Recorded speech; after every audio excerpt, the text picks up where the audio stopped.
साथ ही UP police constable के 25,000 से अधिक पदों पर जो नई वैकेंसी आने वाली है उसको लेके दो नई बड़ी अपडेट आई है। सबसे पहली बड़ी अपडेट आई है कि आप लोगों की जो नेगेटिव मार्किंग की जाती थी, मतलब यूपी पुलिस कांस्टेबल का जो एग्जाम होता था वहां पर आप लोग अगर कोई क्वेश्चन सही करते थे तो आप लोगों को 2 अंक दिए जाते थे। अगर आप लोग कोई क्वेश्चन गलत करते थे तो आप लोगों का आधा अंक काट लिया जाता था।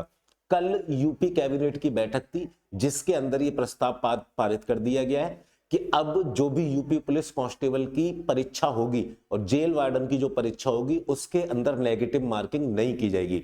अगर अब आप लोग कोई गलत प्रश्न कर देते तो आपका कोई भी अंक नहीं काटा जाएगा। सही प्रश्न अगर आप लोग करते हैं तो आप लोगों के 2 अंक आप लोगों को दे दिए जाएंगे। ये बड़ी अपडेट यहां पे देखने के लिए मिली है। दूसरा, इसी अपडेट की वजह से अभी तक वैकेंसी रुकी हुई थी कि इस तरीके के कुछ चेंजेस करने थे। एक तो एज के अंदर चेंजेस हुआ है, दूसरा इसकी नेगेटिव मार्किंग के अंदर चेंज हुआ है। तो भैया वैकेंसी जो है यूपी पुलिस कांस्टेबल 2025 की आप लोगों को आज शाम तक इसका ऑफिशियल नोटिफिकेशन देखने के लिए मिल जाएगा। इस वैकेंसी के अंदर अगर आप देखेंगे तो इसकी जो बेसिक क्वालिफिकेशन होती है यूपी पुलिस कांस्टेबल की, तो भैया ये आप लोगों की 12वीं की वैकेंसी होती है। अगर आप लोग 12th पास हैं तो आप लोग इसका फॉर्म फिल कर सकते हैं। इसके 4 स्टेप के अंदर वैकेंसी फिल की जाती है। रिटन एग्जाम आप लोगों का होता है, PHT, PET, document verification, medical वगैरह आप लोगों का होता है। तो जो अपडेट अभी थी वो थी रिटन एग्जाम को लेके, और दूसरा अपडेट किसको लेके था कि वैकेंसी आज आपको देखने के लिए मिल जाएगी। पीईटी और पीएचटी की अगर आप लोग बात करेंगे तो पीईटी कुछ इस प्रकार होता है, फिजिकल एफिशिएंसी टेस्ट। यहाँ पे रेस लगवाई जाती है। मेल कैंडिडेट से 4.8 किलोमीटर की रेस रहेगी और 25 मिनट का समय रहेगा, और फीमेल कैंडिडेट से 2.4 किलोमीटर की रेस रहेगी और 14 मिनट का समय रहेगा। ये आप लोगों के शारीरिक मापदंड इस तरीके से रहते हैं।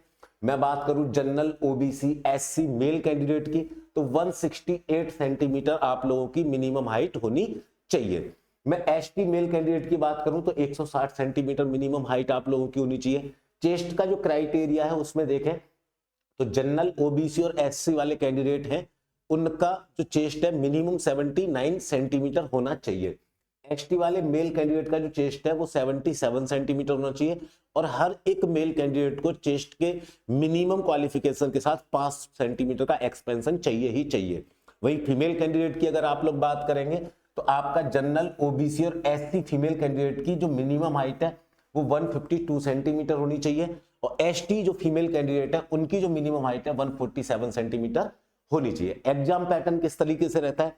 4 सेक्शन के अंदर आप लोगों से 150 क्वेश्चन यहाँ पे पूछे जाते हैं, और हर एक क्वेश्चन यहाँ पे 2 नंबर का आप लोगों का रहता है।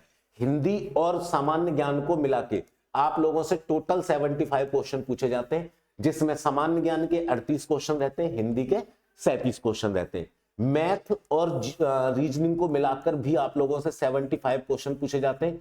यहां पर मैथ के आप लोगों के 18 से 20 क्वेश्चन देखने के लिए मिलेंगे, और रीजनिंग के बचे हुए आप लोगों को 55 से 60 क्वेश्चन आप लोगों को रीजनिंग के देखने के लिए यहाँ पे मिलते हैं। ये एग्जाम पैटर्न यहाँ पे रहता है। अब इसी एग्जाम पैटर्न के अंदर अपडेट दिया है कि अब आप लोगों का अगर कोई क्वेश्चन गलत हो जाता है तो नेगेटिव मार्किंग नहीं की जाएगी, और इस नेगेटिव मार्किंग को खत्म करने से एक बड़ी बात और होगी कि आप लोगों की जो मेरिट है 5 से 7 अंक बढ़ जाएगी। इस बार ये आप लोग नोटिस कर लीजिएगा, ठीक है। अब बात आती है तैयारी कैसे करेंगे, तो एग्जाम विधि ने यूपी पुलिस कांस्टेबल के लिए सम्मान बैच लॉन्च किया है, जिसे आप लोग एग्जाम विधि ऐप डाउनलोड करके ज्वाइन